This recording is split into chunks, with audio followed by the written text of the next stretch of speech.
Hola chicos, vamos a empezar con el tema. El tema después de Mesoamérica, según nuestro programa, corresponde a la Edad Media. Es importante resaltar que nuestro programa marca que veamos primero la parte de la historia en el sentido de que vimos Egipto, Grecia, Roma. Después hace una pausa y nos regresa históricamente o cronológicamente nos regresa a Mesoamérica para entender lo que estaba sucediendo aquí. Y de vuelta nos manda a Europa. Es importante mencionar que esta etapa de la historia estaba pasando al mismo tiempo que algunas de las culturas en Mesoamérica estaban floreciendo. Ok, la primera pregunta sería, ¿por qué se llama Edad Media? Bueno, se llama Edad Media porque es justamente la etapa intermedia, hablando artísticamente, hablando científicamente. Muchos le llaman que es una etapa oscura en donde no hubo ningún avance o ningún progreso, pero finalmente es esta etapa que queda al centro entre las culturas clásicas, que entendemos por culturas clásicas Grecia y Roma, y las culturas que surgen tras el Renacimiento, ¿ok? Entonces, es esta brecha en la historia en donde sí hubo avances, pero no tantos comparados al menos con etapas anteriores. Dice aquí, recuerda que durante la Edad Media el cristianismo era la religión mayoritaria en Europa y contribuyó en gran medida a formar una civilización común conocida como la cristiandad. En este sentido es importantísimo que recordemos que la última cultura europea que habíamos analizado era justamente Roma. Y si se acuerdan, existía el Coliseo, que era o que es el anfiteatro más famoso del mundo. En estos anfiteatros se llevaban a cabo las luchas entre gladiadores, entre bestias, y cuando llega la religión y se instaura por completo y toma el poder, obviamente va a prohibir este tipo de encuentros y va a estar todo bajo el mando de la religión. ¿Ok? La iglesia tenía un gran poder en todos los sentidos, no solamente políticamente hablando, sino que socialmente hablando y económicamente hablando. ¿Cómo lo vemos reflejado? Bueno, económicamente hablando, cobraba ciertas rentas a las personas y estas rentas se conocían como diezmo, que eran básicamente darle a la religión la décima parte de lo que tú ganabas. Es decir, imaginemos que teníamos una cosecha, entonces la décima parte de esa cosecha teníamos nosotros que ofrecerlo. No sé si han visto la película de Robin Hood, en la que está en caricaturas. Hablan ahí perfectamente de esta etapa de la historia y pues obviamente de cómo algunas personas se dedicaban a robarle a los ricos para dárselo a los pobres en el sentido de que robaban lo que finalmente el pueblo había producido, ¿ok? Dice, las personas normales no sabían ni leer ni escribir. Recuerden que a estos términos le conocemos como analfabetismo, ¿ok? Personas que no saben ni leer ni escribir. ¿Por qué este dato es súper importante? Porque es en esta etapa de la historia en donde el público normal, la gente normal, deja de tener ese poder que le da el conocimiento y ahora era básicamente alguien ignorante y alguien a quien se le podía influir fácilmente, ¿ok? Este tema lo voy a ligar con el punto que está abajo, que dice que el sistema social y económico en el momento era el feudalismo. ¿Por qué va a ser esto importante?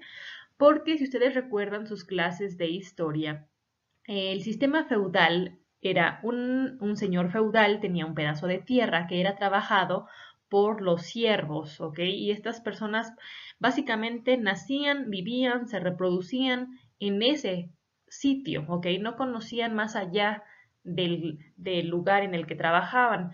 Y si a esto le sumamos el hecho de que eran personas ignorantes porque no sabían leer ni sabían escribir, entonces eran muy fáciles de influenciar. Es en esta etapa de la historia cuando empiezan a surgir las leyendas de dragones, de brujas, de monstruos, ¿ok? ¿Por qué? Pues porque lo que el señor feudal quería era mantenerlos enclaustrados dentro de su tierra para que ellos siguieran produciendo y siguieran estando a su servicio, ¿ok? Sin embargo, sí se va a crear arte en esta etapa, poco, pero sí se va a crear, y tenemos dos expresiones principales. Una es el románico, no lo confundan con romántico, ni tampoco lo confundan con romano, y el otro es el gótico. Probablemente el gótico es el que más nos suena a nosotros, sobre todo por la tribu social que tenemos hoy en día. En este punto les voy a pedir que pongan pausa al video para que puedan hacer el diagrama en su libreta. Recuerden que el apunte completo lo voy a firmar la siguiente clase, ¿ok? Entonces pónganle pausa y ahorita lo explicamos.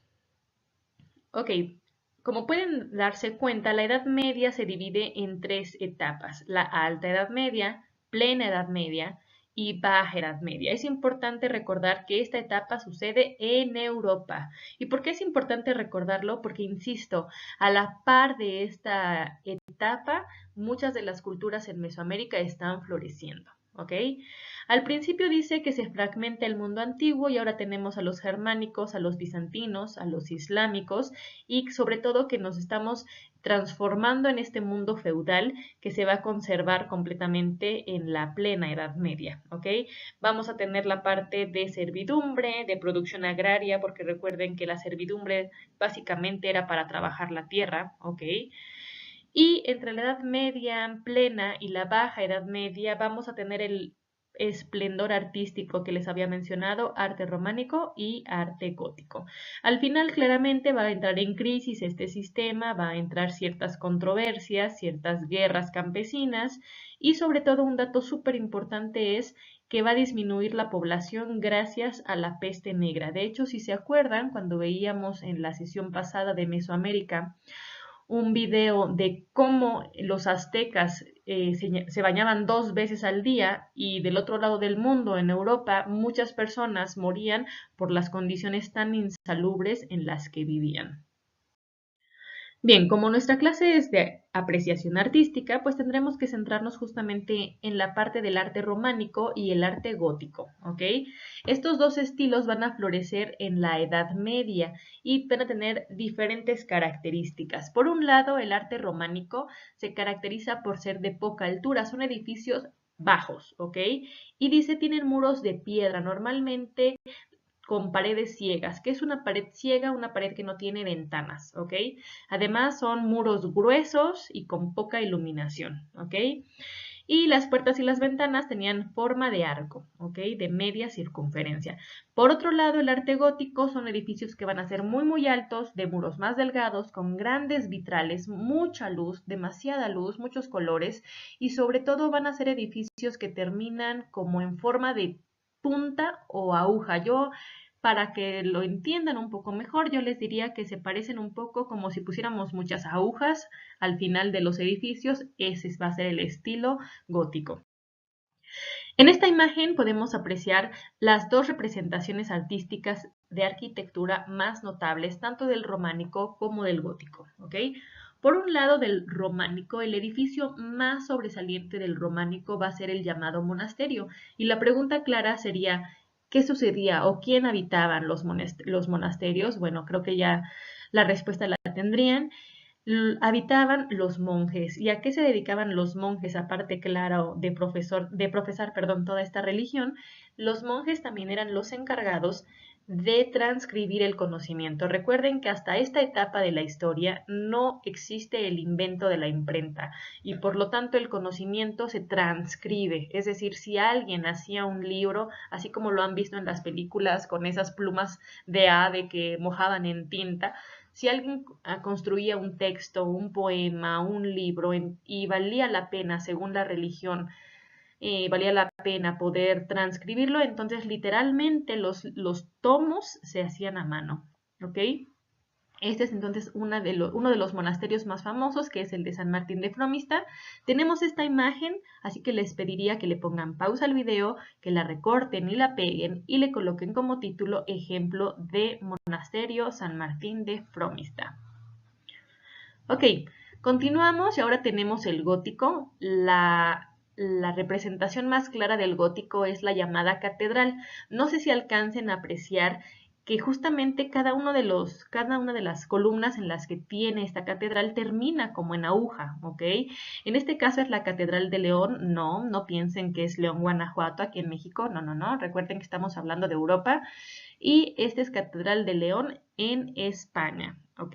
Sin embargo, hay una catedral que es muchísimo más famosa. No sé si han visto la película del Jorobado, y si saben de lo que hablo, se llama Jorobado de Notre Dame, o también Nuestra Señora, está en francés. Bueno, pues la Catedral de Notre Dame es, yo diría, que una de las más famosas catedrales de Europa, ¿ok?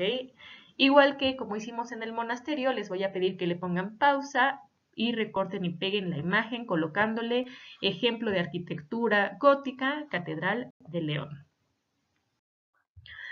Ok, sobre la arquitectura románica no vamos a hablar mucho, pero sí quiero meter dos temas más sobre la arquitectura gótica, ¿ok?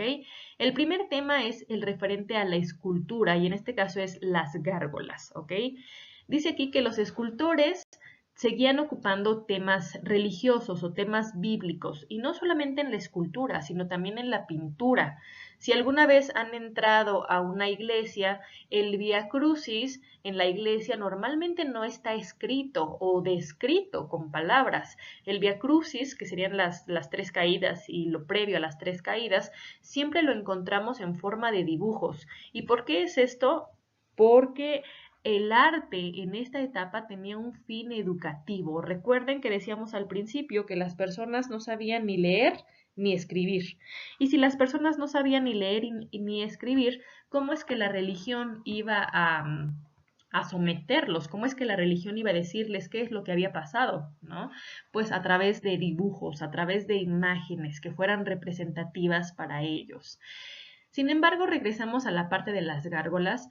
Las gárgolas son estas esculturas hechas de piedra que se colocaban normalmente se colocaban en el tope de los edificios, en este caso en el tope de las catedrales, y no eran más que desagües, ¿ok?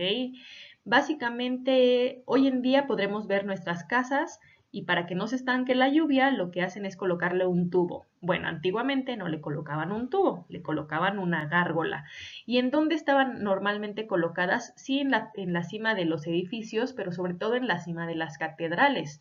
Y esto acentuaba lo que les decía hace un momento, el miedo de las personas que no sabían ni leer ni escribir, porque así los señores feudales podían decirle que estos seres macabros, pues tomaban vida de noche, y si ellos no respetaban las reglas del señor feudal o intentaban escaparse, pues estos seres extraños pues podrían entonces devorarlos o mil y una historias, ¿de acuerdo? En este punto es importante diferenciar entre quimeras y gárgolas. Estrictamente hablando, las dos nos hablan de seres grotescos, de demonios, de brujas, ¿ok? De seres malvados, hechos en piedra o hechos en algún otro material para hacer una escultura. Sin embargo, ¿cuál sería la diferencia entre una quimera y una gárgola? En que la quimera es vilmente decorativa y la gárgola necesariamente tiene que servir como desagüe, ¿ok? Esa sería la gran diferencia. Esta imagen también la tenemos, la recortamos y la pegamos, le colocamos ahí escultura, gárgola, y recuerden que estamos hablando del periodo gótico. La siguiente y última diapositiva tiene que ver con los vitrales. Si ustedes se acuerdan, al inicio del semestre habíamos visto el tema de vidrieros. Vidrieros eran los artesanos dedicados justamente a crear vitrales. Y crear vitrales no es únicamente poner un vidrio, claramente es generar una imagen, generar una sensación en quien lo ve a través del vidrio. Si ustedes han entrado a la Catedral de Atlacomulco, en la parte trasera tenemos un gran vitral que me parece son unas manos de las que salen una o varias palomas, la verdad no lo recuerdo.